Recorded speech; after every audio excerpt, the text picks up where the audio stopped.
नमस्कार। ज्योतिषीय श्रृंखला की इस कड़ी में आपका हार्दिक स्वागत है। ज्योतिष के द्वारा रोगों का निर्णय, इस विषय के अध्ययन के क्रम में आइए अब आगे चलते हैं और वक्षस्थल के रोग जो जातक में उत्पन्न होते हैं उसके संबंधित जो ज्योतिषीय सूत्र हैं उन सब का हम अध्ययन करते हैं। ग्रहों, राशियों और भावों की कौन सी स्थितियां जातक को वक्षस्थल रोग से पीड़ित करती हैं, इसकी जानकारी हम प्राप्त करते हैं। यदि सूर्य और चंद्रमा परस्पर एक दूसरे के गृह में बैठे हों तो जातक को क्षय रोग होता है तथा वह रक्त पित्त रोग से पीड़ित होता है। सूर्य और चंद्रमा परस्पर स्थान परिवर्तन कर रहे हों, अर्थात सूर्य कर्क राशि में स्थित हो और चंद्रमा सिंह राशि में स्थित हो, किसी भी भाव में कहीं भी हो, ये अगर परस्पर स्थान परिवर्तन करते हैं तो ऐसा जातक क्षय रोग से पीड़ित होता है तथा ऐसे जातक को रक्त पित्त दोष से बीमारियां उत्पन्न होती हैं।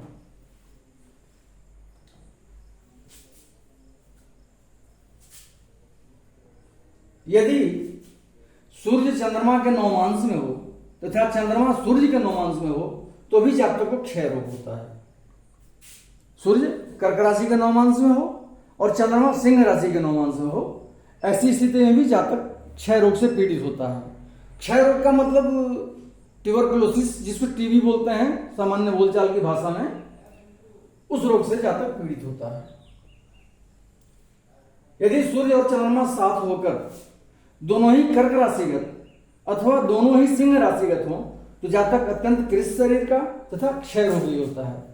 सूर्य और चंद्रमा एक साथ या तो सिंह राशि कर्क राशि में बैठे हों या सिंह राशि में बैठे हों, कहीं भी सूर्य चंद्रमा की आपस में युति बन रही हो कर्क राशि में या सूर्य राशि में, तो ऐसा जातक बहुत ही दुबले पतले शरीर का होता है और क्षय रोगी होता है। ऐसे जातक को टीबी रोग की संभावना रहती है।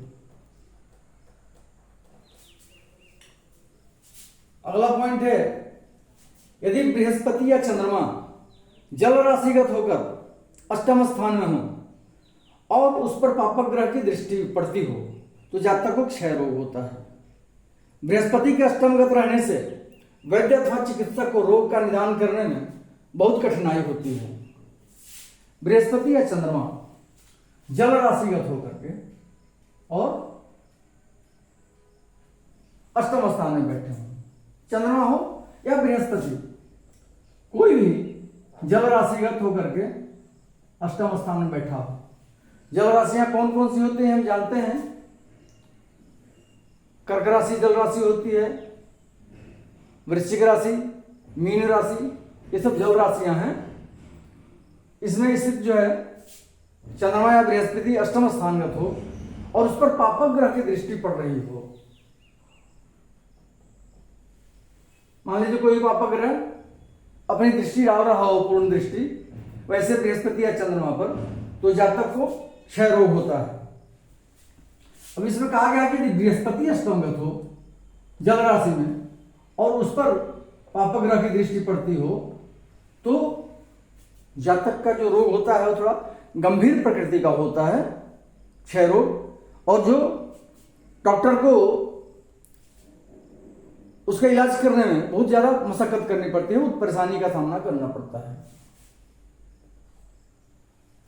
यदि चंद्रमा शनि और मंगल के बीच हो और सूर्य मकर राशिगत हो तो जातक काश, श्वास, क्षय, प्लेहा, गुल्म, फोड़ा इत्यादि रोगों से पीड़ित होता है। किसी विद्वान का मत है कि चंद्रमा का लग्न में रहना आवश्यक है। यह सूत्र जो है, चंद्रमा लग्न में बैठा हो और वह मंगल और शनि से घिरा हुआ हो, मतलब चंद्रमा से एक तरफ द्वितीय भाव में और द्वादश भाव में, एक में मंगल हो और एक में शनि हो। चंद्रमा लग्न में रहकर मंगल और शनि से घिरा हुआ हो और सूर्य मकर राशिगत हो, सूर्य मकर राशि में हो तो वैसा जातक काश श्वास मतलब दमा की बीमारी को हम काश श्वास बोलते हैं।